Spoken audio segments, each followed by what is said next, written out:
नमस्कार। आज मैं आपके लिए लेकर आई हूँ आषाढ़ मास के शुक्ल पक्ष की एकादशी, जिसका नाम है देवशयनी एकादशी। और मनुष्य को ये एकादशी का व्रत जरूर करना चाहिए। देवशयनी एकादशी से भगवान विष्णु शयन मुद्रा में सो जाते हैं। तो चलिए अब मैं आपको इस एकादशी की कथा सुनाती हूँ। धर्मराज युधिष्ठिर ने कहा, हे केशव, आषाढ़ शुक्ल एकादशी का क्या नाम है? इस व्रत के करने की विधि क्या है और किस देवता का पूजन किया जाता है? श्री कृष्ण कहने लगे कि हे युधिष्ठिर, जिस कथा को ब्रह्मा जी ने नारद जी से कहा था, वही मैं तुमसे कहता हूँ। एक समय नारद जी ने ब्रह्मा जी से ये प्रश्न किया था। तब ब्रह्मा जी ने उत्तर दिया कि हे नारद, तुमने कलियुगी जीवों के उद्धार के लिए बहुत उत्तम प्रश्न किया है, क्योंकि देवशयनी एकादशी का व्रत सब व्रतों में उत्तम है। इस व्रत के करने से समस्त पाप नष्ट हो जाते हैं और मनुष्य इस व्रत को नहीं करते वे नरगामी होती हैं। इस व्रत के करने से भगवान विष्णु बहुत प्रसन्न होते हैं।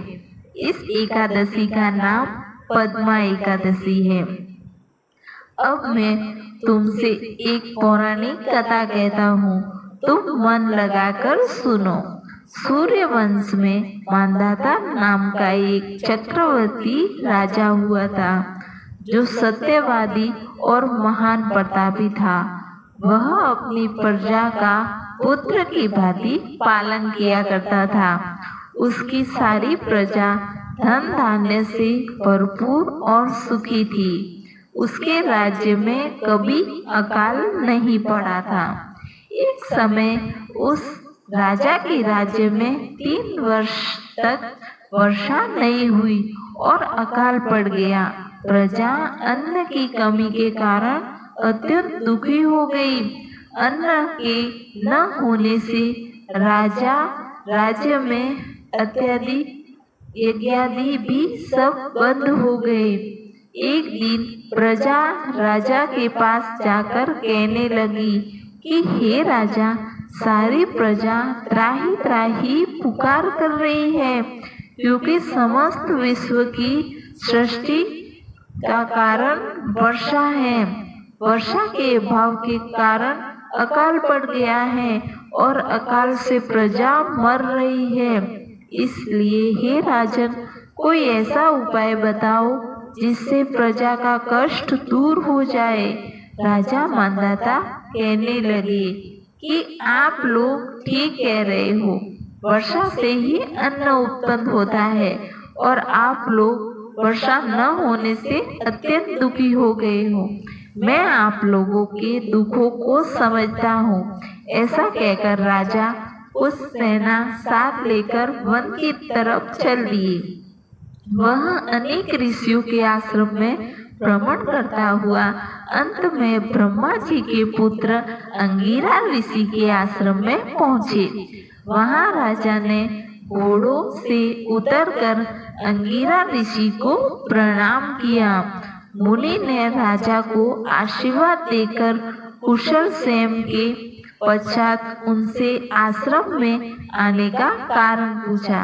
राजा ने हाथ जोड़कर विनती भाव से कहा कि हे भगवान, सब प्रकार से धर्म पालन पर भी मेरे राज्य में अकाल पड़ गया है। इससे प्रजा अत्यंत दुखी है। राजा के पापों के प्रभाव से ही प्रजा को कष्ट होता है। ऐसा शास्त्रों में कहा है। जब मैं धर्मानुसार राज्य करता हूँ तो मेरे राज्य में अकाल कैसे पड़ा? इसके कारण का पता मुझको अभी तक नहीं चला। अब मैं आपसे आपके पास इसी संदेह को निवृत्त कराने के लिए आया हूँ। कृपया करके मेरे इस संदेह को दूर कीजिए। साथ ही प्रजा के कष्ट को दूर करने का कोई उपाय बताइए। इतनी बात सुनकर ऋषि कहने लगे कि हे राजन, यह सतयुगी सब युगों में उत्तम है। इसमें धर्म को चारों चरण सम्मिलित है, अर्थात इस युग में धर्म की सबसे अधिक उन्नति है। लोग ब्रह्म की उपासना करते हैं और केवल ब्राह्मणों को ही वेद पढ़ने का अधिकार है। ब्राह्मण ही तपस्या करने का अधिकार रख सकते हैं, परंतु आपके राज्य में एक शूद्र तपस्या कर रहा है। इसी दोष के कारण आपके राज्य में वर्षा नहीं हो रही। इसीलिए यदि आप प्रजा का भला चाहते हो तो इस शूद्र का वध कर दो। पर राजा कहने लगा कि महाराज, मैं उस निरपराध तपस्या करने वाले शूद्र को किस तरह मार सकता हूँ? आप इस दोष को से छूटने का कोई दूसरा उपाय बताइए। तब ऋषि कहने लगी कि हे राजन, यदि तुम अन्य उपाय जानना चाहते हो तो ध्यान से सुनो। आषाढ़ मास के शुक्ल पक्ष की पद्मा एकादशी का विधि पूर्वक व्रत करो। व्रत के प्रभाव से तुम्हारे राज्य में वर्षा होगी और प्रजा सुख प्राप्त करेगी, क्योंकि इस एकादशी का व्रत सब सिद्धियों को देने वाला है और समस्त उपद्रवों को नाश करने वाला है। इस एकादशी का व्रत तुम प्रजा, सेवक और मंत्रियों सहित सब करो। मुनि के इस वचन को सुनकर राजा अपने नगर को वापस आया और विधि पूर्वक पद्मा एकादशी का व्रत किया। उस व्रत के प्रभाव से वर्षा हुई और प्रजा को सुख पहुंचा।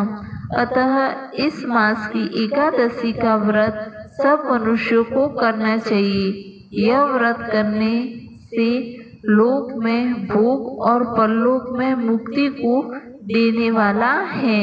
इस कथा को पढ़ने और सुनने से मनुष्य के समस्त पापों का नाश हो जाता है। तो ये थी आषाढ़ मास की देवशयनी एकादशी की व्रत की कथा। तो आप सबको ये कथा जरूर सुननी चाहिए और एकादशी का व्रत भी रखना चाहिए।